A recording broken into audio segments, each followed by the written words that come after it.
Hello everyone, I am Nadine and today we are going to be doing an emotion detection model using the TensorFlow. So basically this will be able to, detect whether you're angry, sad, surprised or something from your face expressions.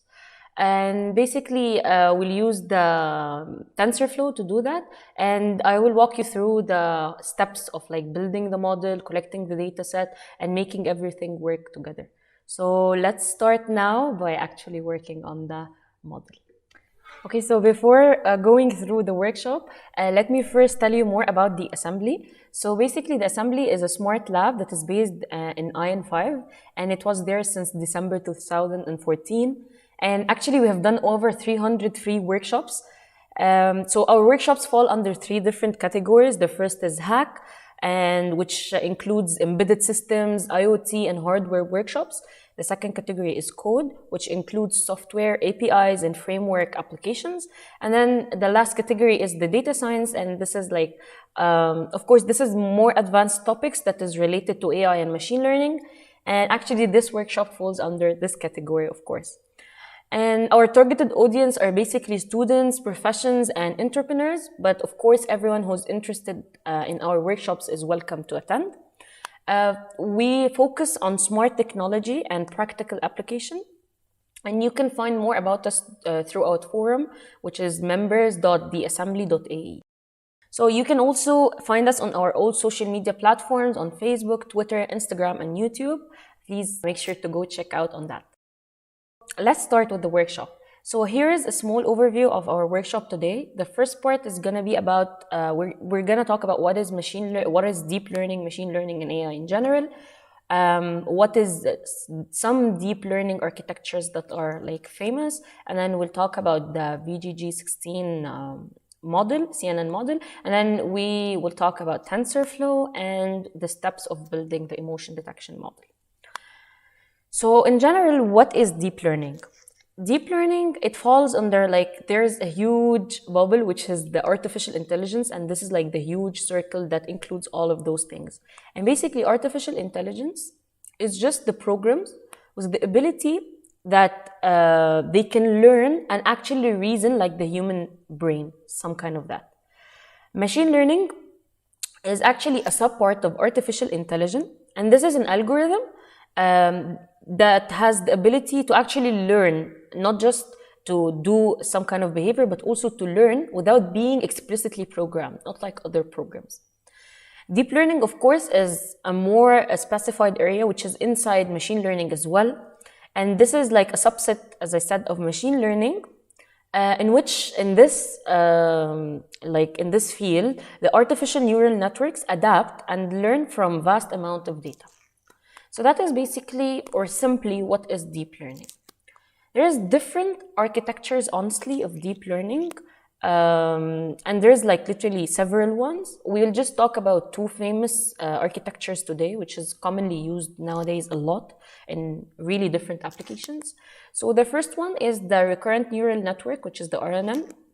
And basically what makes this network different from the other networks is that in general, all the deep learning architectures, they have input layer, they have hidden layers and output layer. For this RNN architecture, it has its hidden layer has a really good thing, which is that the layers, like the next layers, could actually maintain a memory of the past input, and they could actually pass it back to the previous layers. So that's what makes it like recurrent thing. So that's why it's called recurrent.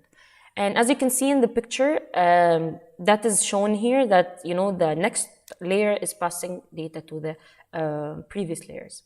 So that's a good thing to maintain the memory and model the problems in time. And basically the RNN is mostly used in the speech recognition and the handwritten recognition. And it has other different applications, but those are the most famous ones. The other important architecture that is there is the convolutional neural network, which is the CNN. And basically this neural network is the one that we will be using today. This is mostly used in image processing and image recognition in general, video analysis, and natural language processing.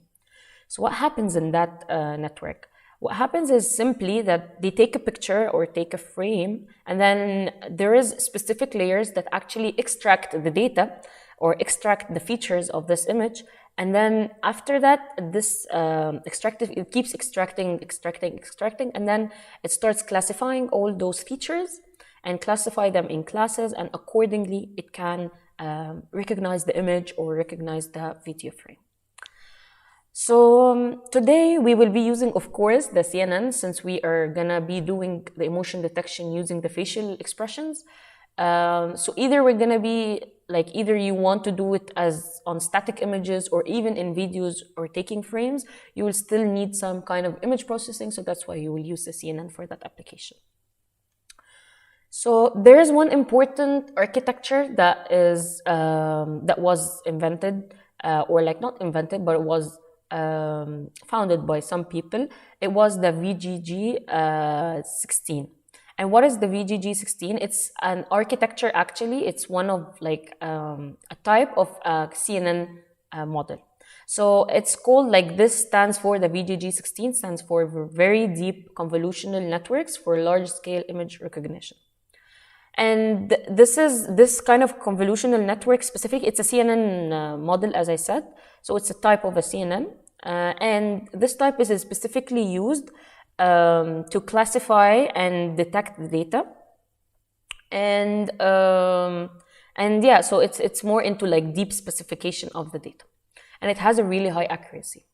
So this is actually the structure of our model, and this is how, there is some kind of a strict, or not a strict, but a fixed structure of that model. So this is basically the structure of our model. So as you can see, we have the input, and then we have convolution, two convolutional, and then max pooling, and then two convolutional max pooling. And this is the structure. I'll explain that more into the code, what each layer do in that thing. Okay, so that's simply what we will be using. As I mentioned, that we will be using the TensorFlow to code our model. So what is TensorFlow? TensorFlow, it's a free open source software library developed by Google, and it has symbolic math library. It's mostly used in the applications of the training and deploying various machine learning and neural network things like the CNNs, the RBMs, the DBNs, and the RNNs. So all of that can be done by TensorFlow, and it's really a famous library actually when it comes to machine learning or deep learning. So it is developed in Python. You can develop it actually in Python, C++, Java language, Rust, or Go, but mostly used as well is Python, and that's what we're going to be using today. It also supports other add-on libraries and models, including the RAG tensor, the TensorFlow, and probability, and tensor-to-tensor, and BERT. Let me now move to the steps for building our emotion detection model. So basically, there are some kind of fixed steps for that. So first, we start by uploading and adjusting the dataset or the images that we will be making our model train on it. And then we will build our CNN model. And then after that, we'll be compiling and training the model. And after that, we'll be evaluating the model by getting the accuracy, the loss, and comparing things up. And then we will save our CNN model so we can use it further, or even use it directly when we're testing without rerunning it, and then retraining it. And then after that, we will do the testing of the model. So yeah, let's start now building our emotion detection model. And yeah, let's head to the code. Okay, now let's start with the code. So the first thing is, as we said, first we want to upload the dataset, and then afterwards we'll be building the model, and then we'll go with those steps. So before even starting with building anything or uploading anything, we need first to import the important libraries. So let's start by importing the libraries. First, we need to import pandas, because we will be dealing with the dataset. The one that I am going to be using today is a CSV. So to get the data from the CSV and everything, we will be using pandas. And then we will import NumPy as well, because again, we will be dealing with NumPy arrays. And And then also we need to also, of course, import TensorFlow. Here on Google Colab, when we're using Google Colab, it usually have TensorFlow already on there, but it's safer to have everything imported just in case, to avoid any errors. So yeah, so we imported now the pandas, the NumPy, the TensorFlow. And from the TensorFlow, we need to import specific libraries that we will be using for our model. So from the TensorFlow, there is a library called Keras, which is actually like an important library for all the functions that we will be using. And also it's imported already there. When you're importing TensorFlow, it's already imported by default. So it's the Keras. And then from the Keras, we have different like sub-libraries for each function. So we have the model library, the models library. We will import from it the sequential because, we will be getting our model as sequential. Let me just check on sequential. And then after that, we will be also importing from the Keras. We also need to import the layers that we'll be using. So we'll import from the library called layers. We have the dense, we have the convolutional, and then we have the 2D. Honestly, to save some time, I would better copy paste the import statement and explain to you what each one is doing. So we can save some time in typing. And also to avoid any spelling mistakes. Okay, so here we have also, as we said, the model. We have the layers, and that's for we have the dense, the conv2D, the max pooling, the flatten, and the dropout. So those are the layers that we'll be using. Also, we need to import the optimizer, which is an important thing that we'll use in compiling our model, and that will be the SGT and the Adams. And then we'll actually be using the Adams, but then I imported the SGD because I was like trying things out in my previous code. And then also we'll use the utility because this we will be needing in the training of the thing, in converting the labels. And we will use the image and the image generator just for the testing. So that's basically the import statements that we will be doing. After that, as I said, this is like just the importing of everything. If we found like in the middle that we still need some other libraries, we can import it. We might need some when we are doing the testing. But for the model, that should be fine. So to start with, first we need to get our data set. And then to get our data set, we have different options, but then the option that I'll be using is to get it from our driver. So we'll have it uploaded there, and then we will pull it from there and process it here. So you can actually, this is like one thing that you can do about Google Colab, that you can actually put your data on the drive and then like pull it up here and connect it to your Colab worksheet. So to get it from the, like to read and CSV in general. So first, let me tell you about the dataset that we have. Our dataset, it consists of a CSV, it's a CSV, and it consists of 48 by 48 pictures, which is grayscale for faces of people. And then it has also like labels. The labels is it has 7 categories, so it's from 0 till 6 by the index, and then there are 7 categories. So we have the 0 is for anger, the 1 for disgusted, the 2 for fear, the 3 for happy, the 4 for sad, and the 5 for surprise, and 6 for neutral. And then so all of that is there in the dataset already, like the dataset that you can, like it will be uploaded in the as well in the bio. You can find it in the description of the video. And yeah, so basically you will find the datasets even there online. So that's how the structure of the dataset looks like, and it has different columns. I'll show it to you. And let me show it to you because this whole thing takes some time. So I'll prefer to show it to you on the previous code that I had it written. So here's actually the structure of the dataset. It has first the index. This is just the index, just ignore this one, it's just uploaded by default when you add it to the pandas. But then it has here the label, which is the emotion, so 0 stands for anger, and then 2 here is for fear and things like that, okay? And then we have the column for the pixels. This has like a list of the pixels of the image, and then we have the last column for the usage, and this just explains whether it's training or it has 3 actually categories, which is training, public test, and private test. And we can use training for training and public test again for validation, and then private test for private testing, for testing at the end, okay?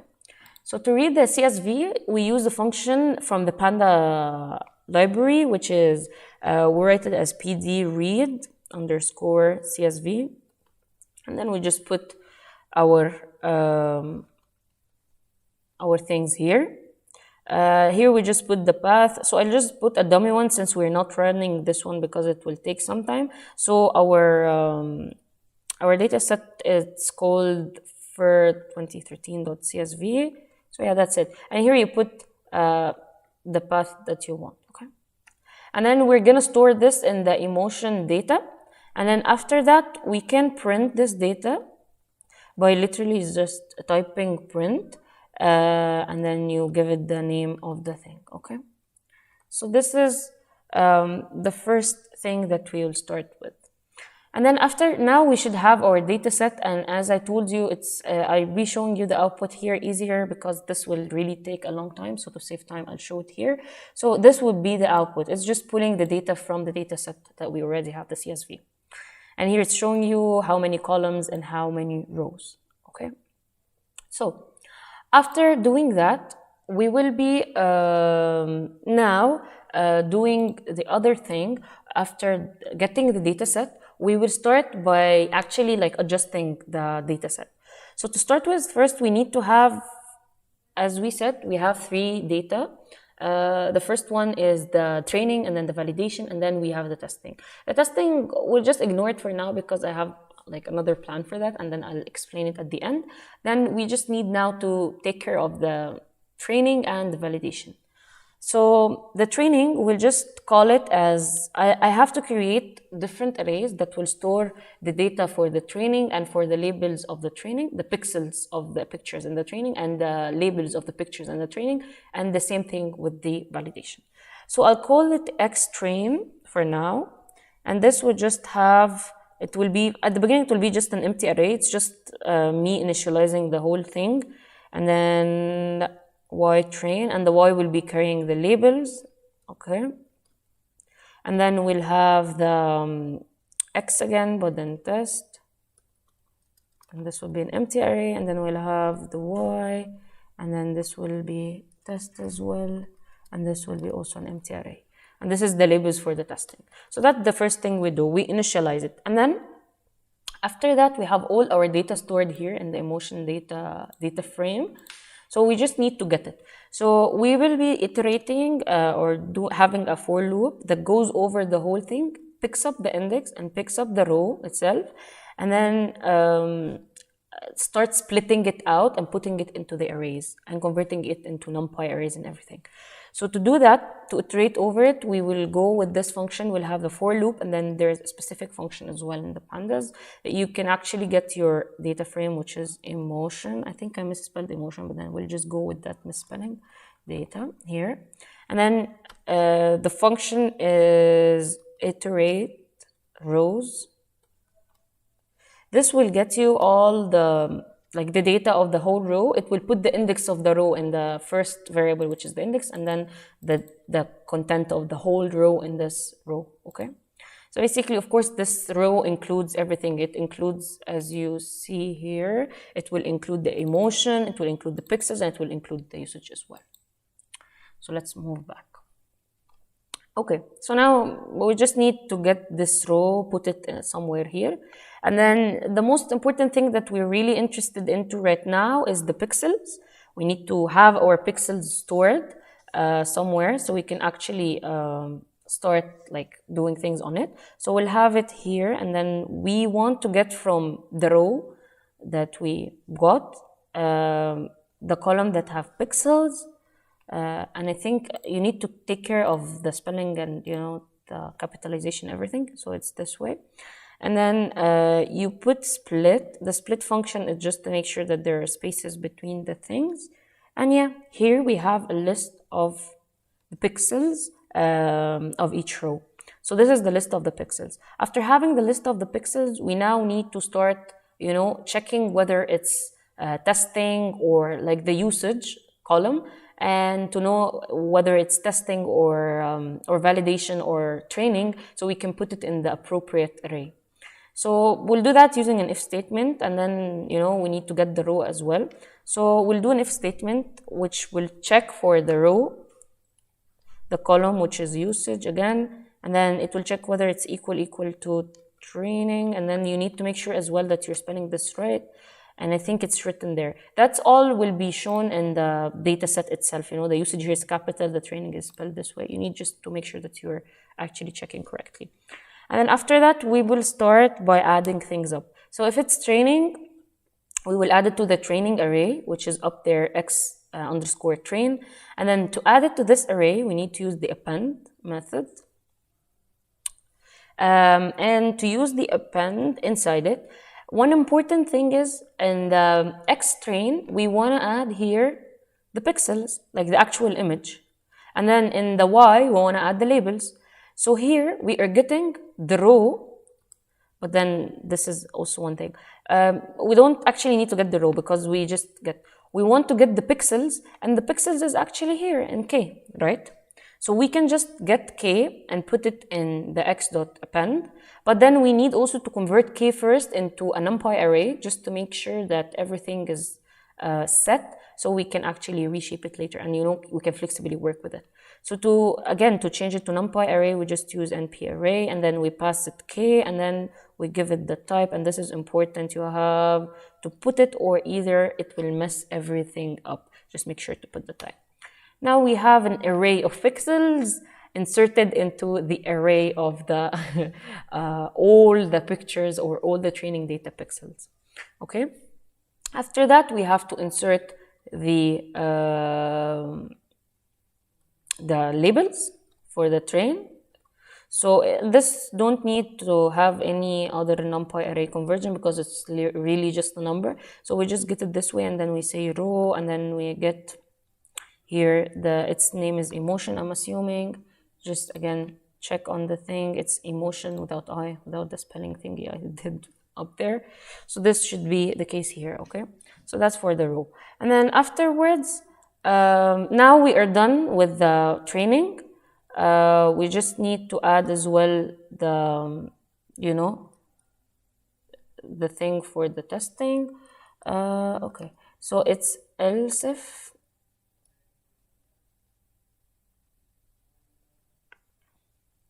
so we now need to check if the usage is we can check, like it's really up to us. We can take it we can take like the validation for the public testing or the private testing. It's up to us, but then that's what I'm gonna do. I'm gonna do this as the public testing. So the data that is named public testing will be done this way, but then it's one word again here. Just make sure again of the spelling as I told you. So it's this way.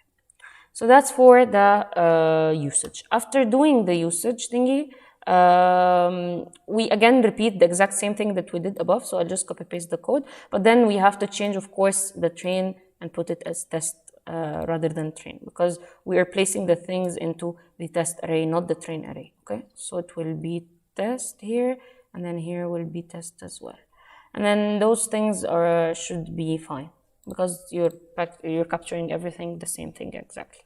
You can add all of that in a try catch to make sure that you're actually capturing something, and if it didn't capture it, it could show something. So that's really up to you. So yeah, so that's the important part now. We captured the data and we added everything in that array. Now we have to actually start shaping the arrays, okay? So let me get another one. So this is still adjusting phase, adjusting of data set. And really, this is the most important phase, because if you didn't adjust your data set properly, it will just blow up when you come to the model. So the second thing is, first we need to convert all the arrays that we created up there into NumPy. So we'll just create those things, and those, you know, the above things doesn't really show an output. It's just, you know, you're doing your data. So that's why I'm just keeping on writing. So here we will be saying NumPy array. Again, we'll be converting the X array that we had up there into a NumPy array. Okay, and then don't forget to have the float 32. Okay, and then we can copy paste this thing just by doing, you know, some slight changes. So rather than X, it will be Y, and then here as well Y, and then here that will be X test. Just make sure to use the exact right names, and then this will be test as well, and then we'll have to convert the other one as well, the Y test, and then here test. So yeah, we have now our arrays all converted to NumPy arrays. The second step is, it's really up to you as well, but then you can normalize your data set, and this is by like taking subtract all your training data by the mean, and then dividing it by the standard deviation. And then the most important thing here is that we need to reshape our data set so it can fit inside a model. So to reshape the whole thing, we need first to reshape the X-train. Okay. So how do we reshape it? We just use literally simply a function called reshape. So that's how we will be doing it, dot reshape. And then inside the reshape, we need to give it the shape that we want it to be. So first we want it to be X underscore train dot shape 0. And then we want to make it 48 by 48. You know, this is now we're shaping the pixels, right? So that's just, you know, the structure of the image. So it's 48 by 48, and then it's 1, which stands for 1 channel, which is grayscale, of course. And then we have as well, we'll do the exact same thing, but then for the testing. So, you know, we can have everything set for the test. And yeah, that's basically it. Now we reshaped everything, but all what we were dealing with right now was just the actual pixels or the pictures, if you want to say. But then we need also to adjust the labels. So how can we adjust the labels? Actually, we need to use a function which is called categorial or two-categorial. And what this function do is basically it creates an array. Let me show to you here. It creates an array. If we have, for example, 10 categories, so it will create an array, and then we have 3 entries or 3 pictures. So each picture will have a row, and then the number of columns will be equal to the number of categories. So if we have 10 categories, we have 10 pictures, and they are all zeros. The one will be only at the point, which is the point of like the identification. So for example, if in our case it's angry, so angry is 0, so then the one will be here and the rest of the things will be 0. So yeah, we need to do that for the labels, because, you know, that's how we pass it to the model. So we'll do y train, and then we this is how we use the function. It's numpy underscore. So that's why you can see we changed it to numpy arrays, and then we two categorial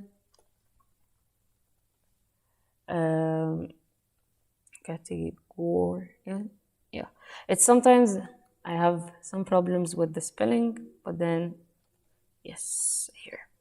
And then, yeah, we say y train, we pass it the thing that we want to do, and then we pass it the number of classes, so it can, you know, have, which will be equal to the columns. And then we will do the exact same thing for the testing. And then after this step, we'll actually be done with, like, adjusting the images and the labels as well. Okay, the data set in general. We can show the shape after that, and it's really up to us. So that's the important part. Then we finish the first step, which is uploading the dataset and adjusting the dataset. And honestly, there is no output right here except that you can see maybe the shape or something of the whole thing, but really that shouldn't be something interesting to see. So now let's move to the interesting part, which is building the actual model. So building the actual model, we will really stick to what we have right here, because this is like a fixed architecture, which is VGG 16. So we'll first have two convolutional networks. And as we said, the convolutional is mainly used to extract the features. And then we will have the one max polling, which is like after it extracts the whole features, it's like reducing the size of it, and then extract again, and then reduce. And then we will have all of that as the same structure here. And then at the end, we'll have the flatten and the dense. So let's start now. So first, we need our model to be sequential, of course, because the data will be moved from one layer to the other. So that's sequential. And then we have the model, and then we start adding on it the layers. So the first layer, it's going to be a convolutional. Okay. And then basically what we will be passing to the convolutional layer is that we need to have first the input. This only works with the first layer. We need only to have the input shape. And then how do we get the input shape? The easiest way to do that is honestly to say x train and then dot shape, and that will get the shape of the array. And then just to make sure that it has the first one as one, okay? So that's basically the first thing, okay? After putting the input shape, we need also to enter the filters, and we need to enter the kernel size, and we need to enter all of that. So the filters at the beginning or at the input layers, it's small, and then it starts increasing after we go in depth into the hidden layers. And then the kernel size is gonna be 3 by 3, and this is actually gonna be fixed for the whole model and for the whole layers. And then after that, we'll just put into the kernel size. After kernel size, we need to as well illustrate the padding, and then we'll just keep the padding the same. We don't want to add anything. And then after that, we need to say or to mention the activation function that we will be using, which is the relu. And the relu is the one that we were using because this is really according to our application. And here, this is the most appropriate one. So yeah, the activation function is basically just the function that is needed to activate a node. So yeah, so that's basically the first layer. We'll have the second layer literally the same. And only the important thing is to remove the input, okay? Because the input shape is just into the first layer. The rest of the layers, we don't need to mention the input shape because khalas, there's no input. It's only the input from that first thing, okay? And then after that, we'll have the max polling. It's max polling. So this is how we write it. We need to add first, and then we open here, and then we write max poll. And then as I said, the max poll is really used in reducing the size of the things that we got. So we give it the poll size, and this will be 2 by 2. And then we'll give it also the strides, and this will be 2 by 2 again, okay? And honestly, that's the first part, as you can see here in the PowerPoint, okay? And then the rest will be exactly the same thing, but only the thing that will be changing is the filter. So we need to have the exact same thing here, but again, just make sure, let me just copy paste it this way. And then, just make sure also to remove the input. So that's why I took it this way. And here the filters need to be 1 to 8, and here 1 to 8. And as I said, the filters need, when you go further into the hidden layers, the filters increase, and then everything else will remain the same, even the max polling and everything. And then we'll have the rest of those things. the rest of the layers. In the next layers, we'll have an additional convolutional. This is according to the architecture. It's 2, 2, and then 3, 3, 3. So that's how it will go. But then here again, the size will be this will be 256. Here 256, and here as well is 256, and then the rest are the same. We'll take the exact same thing here, and then put it here, and then put it.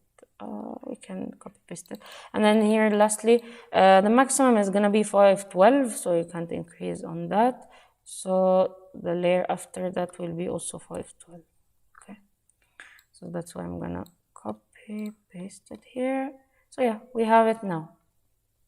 We have it now. The only thing we need to do now is the last layers, which are the connected layers. And to do that, first we need to add a flatten layer. This flatten layer, it's basically important, just, you know, as it sounds. It's like a function that converts all the pole feature into a map of a single column. So you can actually pass it to those connected layers. So we just type it flatten, and then just make sure as well, no, this is capitalized, and then yeah. Yes, this is the model.add. Sorry, I don't know why I added this. Okay. So yeah, so that's basically it. And then after adding the flatten, we have to add the dense layer. And the dense layer, this is basically the connected layers that are actually, you know, getting those data and then starting to form a prediction or something, and then those like the output are the output layers. So we have the model.add, and then we add the dense layers. So the dense is here, and then for the dense, we pass it, again, as mentioned here, you can pass it 4096 for the dense, and then as well you have to pass it the activation, and then the activation is relo. All the hidden ones are relo, but then when it comes to the final layer, it won't be relo, and I'll explain why in a minute. So yeah, so this is the dense, and then we can even add the dropout, and the dropout actually is just a layer that really helps in reducing the overfitting of the model. And if you are asking what is actually the overfitting, so the overfitting is basically that the data actually gets to only identify the things that are there in their data set, but not to identify the rest of the things. So it's not generalized. Okay, and then yeah, so we have a dropout, and then we give it a probability, and it's usually, when it's in the hidden layers, it's usually the best parameter is either between 0.5 or 0.8. So I chose 0.5. And then we will do another dense layer and another dropout layer as well. And yes, then after that, we'll just do the output layer, the last layer that will give us, you know, which category is it. And then this one, it won't be like that. It will be just 7, because we have 7 categories, as we said. And then the activation function will be softmax, because this one is the one that is used for categorizing things. Okay, so if you have different categories of things, so the best activation function is the softmax. So yeah, so now we're done with our model. Let me show you again the output of the thing. You can actually, to show like the summary of the model, you can do model.summary, and then just put it this way, and then this will show you like all the model summary. Again, I'll show it to you here. This is actually the summary of our model, and it shows you everything, the output shape, the parameter, the layer, and everything here, okay? And then it shows you total parameter, everything. So that's for the creating the model. Now we'll move to the most important part of the whole thing, is training the model. And actually training the model, as it might sound, it's really hard, but actually it's just literally one statement or 2 statements basically. So the first thing we need to do before like training the model, we need first to compile it. So to compile the model, we need to give it the learning rate, we need to give it the matrices that we want to assess our model accordingly. So the first thing we need to say, we need to find the optimizer. The optimizer is the one that is used to set the learning rate. And for this one, we'll use the Adams optimizer. There are other ones, but then we will use Adams. And then we will set the learning rate. And this is like some kind of a parameter that is ideally used. You can increase the learning rate if your model or your model accepts that. So that's the optimizer. And then after the optimizer, we need to mention the loss as well. And for this one, we'll use the categorial as well. We won't be using binary. In other cases, if you have just two things to classify, we use binary, but here we'll use the categorial because, we have different categories as well. It's shown in what I'm saying. Categorial, cross,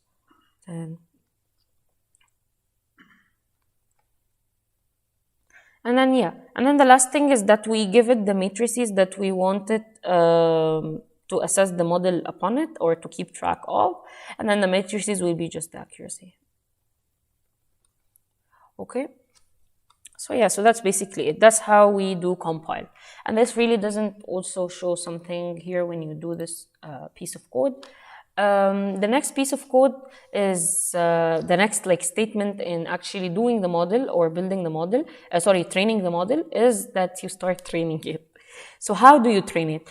We first use this function, which is called fit, and then we have to pass it a lot of parameters actually. So the first thing we need to add, obviously, is the training data, which is xtrain, and then we need to add the labels as well for the training. And then after that, we need to add something called the batch size. And then to explain, to be simple, and then we have to add also epoch, and then I'll explain both at the same time. So what is epochs and what is batch size? So basically the model doesn't take all the data directly and then start learning it at the same time. It takes it on epochs, on batches. So it takes a specific size of the model and then actually starts extracting and then doing the whole operation thingy. And the same data is passed to the model several times. So the number of batches or the sizes that it takes, for example, if we have thousands and it takes 5 by 5, so that's the batch size. The batch size is 5, okay? And then actually we can't have it as 5, we have to have it a multiple of 2, so it's 4, 8, 16, things like that, okay? So let's say 16. So we have the batch size is 16, and then the epochs is that, as I said, we need to move these data to the model several times so it can learn. You don't just pass it the data one time. So that's the epochs, the number of times that we pass the data to the model. So here we'll have the batch size as 32 and the epochs as 30. And then we need, when we are choosing our epoch, we need to try training it and reach to a point where the validation data and the training data are almost at the, they're almost at the same point high, and they're not getting low, or one of them is getting high and the other one is getting low, or keeping the same. So we're just trying to avoid the overfitting. And then we do the verbose for 1, and then we have to pass it as well the validation data, okay? And the validation data as well, this includes first the test, and then why the test, the labels and the pixels. And then last thing we can add as well is we can do shuffle, and shuffle is just a thing that shuffles the pixels when they're entering. So the first epoch is not the same as the arrangement is not the same as the second epoch and everything. So that could do some kind of generalization for the model. The model can be more general and to not overfit again, because that's the real thing that we are trying to do. We don't want it to be so specific, we want it to be generalized. And then after running this, actually this takes really a good amount of time to actually train the model. But then on the Google Colab, it's the good thing about it that it offers a GPU, so actually it can run faster than if you run it just on your normal PC. And then I'm just gonna show you what I have here. So you have first the epoch number that appears, and then you have this thing of the images, and then you have the time taken for that, and then it shows you the loss and the accuracy of the training, and also the loss and the accuracy of the validation. And that's where the magic happens, actually. You get the accuracy here. Of course, when the accuracy increases, that's the better. And when the loss decreases, that's also the better. But then again, here you need to check for the overfitting. You don't want this accuracy to increase too high and this one increases and doesn't increase like well. You want them to be almost near to each other, so you avoid again overfitting. And yeah, so that's basically overfitting. And all the things that we have been trying to do is just to avoid this overfitting method. So yes, this is my output for that model. It has an accuracy of 97, and then the other one is almost 60%, the validation. It's somehow overfitting, but then you can still use other data sets. You can use other methods, you know, to try to avoid this overfitting. And yeah, but then this one, it has a really good accuracy compared to other things. So we can, after that, do the evaluation of our model. So, we can do the evaluation of our model, and the evaluation is literally one sentence. It's just we put, maybe we can name it loss and matrices, and then we just do model.evaluate. It's literally just it's just self-explanatory. And yeah, you pass it the test, and you pass it the label for the validation and the pixels for the validation, and then, you know, it will check for everything, for like the whole accuracy and loss thingy. And here also is output, since, like, you know, we didn't run the program here, so I'll just show you here. So yeah, it shows you then the time, and then the loss, and then the accuracy, and then like the overall thingy. Okay, so yeah, that's basically it for building the whole model and everything. And then the last part, and that's the most important thing, is testing the model. You can test the model in several ways. Maybe like you can either do it in, you know, you can try to implement it using real time. You can try it by images. So what we will do now is just try it on some kind of images and then see what happens, okay?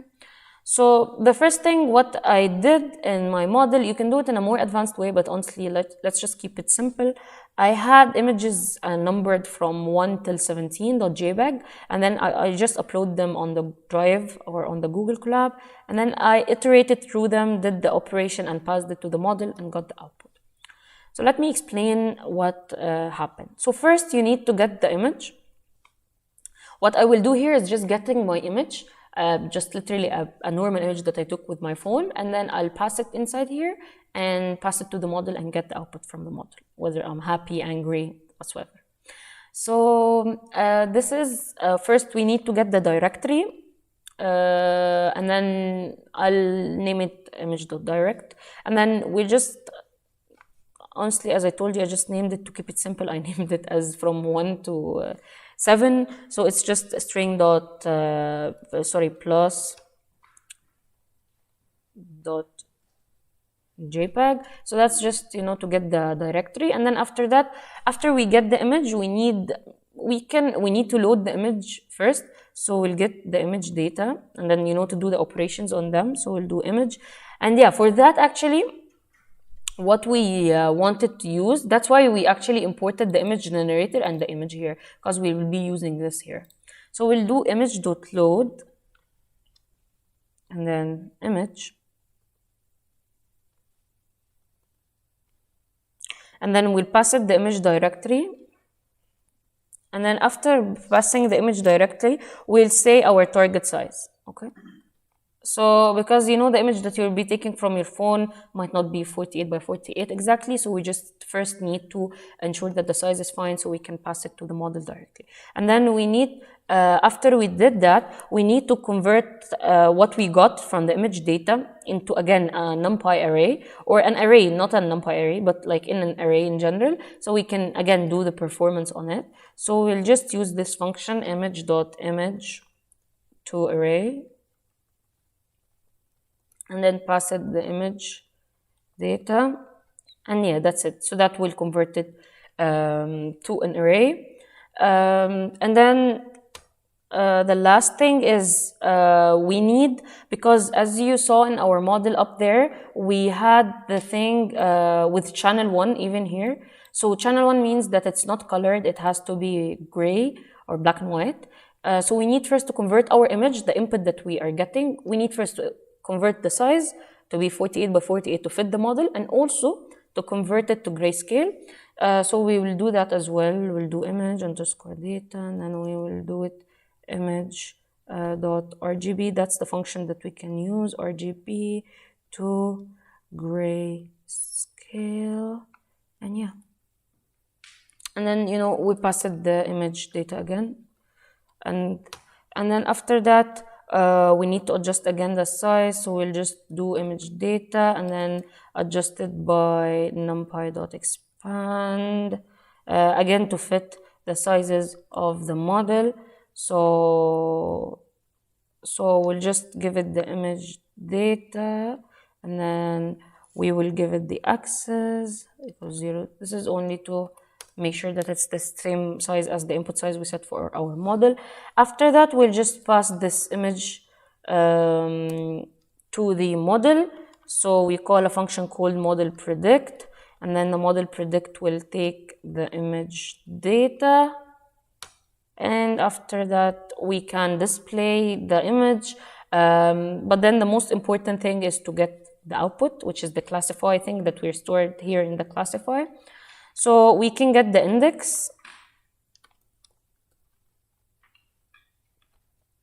using this function, which is the mp.argmax. So basically what this function do is that it takes all the predictions of the model and checks which one has the maximum probability of occurrence, and that's basically the index that they put in the max index. Okay, so that's for the classify 0, and then after that, you know, we can actually build, like, have an array, for example, emotion array that states, you know, all the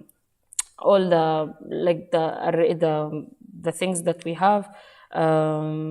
Like, for example, we have index 0 is angry, and then, you know, so on, and then neutral. No, the second one was disgusted, I think. This disgust, and, you know, things like that, and then so on. Like, you just put all the, you know, the things that you have, and then afterwards you can be like, rather than showing the maximum index, you can show, for example, you can print you can print the emotion array, this one, of course, to str, and then you can just print this one dot this is str. You can print this one of the max index, and yeah, that's it. That should display the array and everything, and like the prediction. So basically, let me show you the output that I got for my model. Actually, I added here some kind of to fascinate the whole output thingy. So I added the image as well, and I added the prediction. And then you can add this easily by having this thing, which is display image, this function, display image directory, and width and height. And yes, and then you can add more fancy stuff like colors to the text or everything you want. So here you see it predicted it surprise. This is some kind of, they predicted it fear, and this is neutral, happy, fear as well. Even though this is angry, but like it messes up on this, and the fear and sad. But this is fine. Of course, not always the models are 100% accurate, but then it reaches to a good accuracy. And also, of course, to let you know that all these data are not even related, are not even similar to the data that we actually trained our model on. So that also to ensure that we are actually testing it, not giving it the same data that it learned. And yeah, so that's basically it for our model. As I said, we can further improve that if you want by like using different data sets, try different things to enhance accuracy. And also you can include on the testing that this testing could be real time, this testing could be in, you know, other different ways. So yeah, that's it for our workshop today. So that's it for today's workshop. I hope you enjoyed and also learned how to do the whole model. And hopefully you can develop even further on that. If you enjoyed this workshop, please don't forget to follow us on our social medias and stay tuned for other informative workshops like this one. And yeah, thank you. See you soon.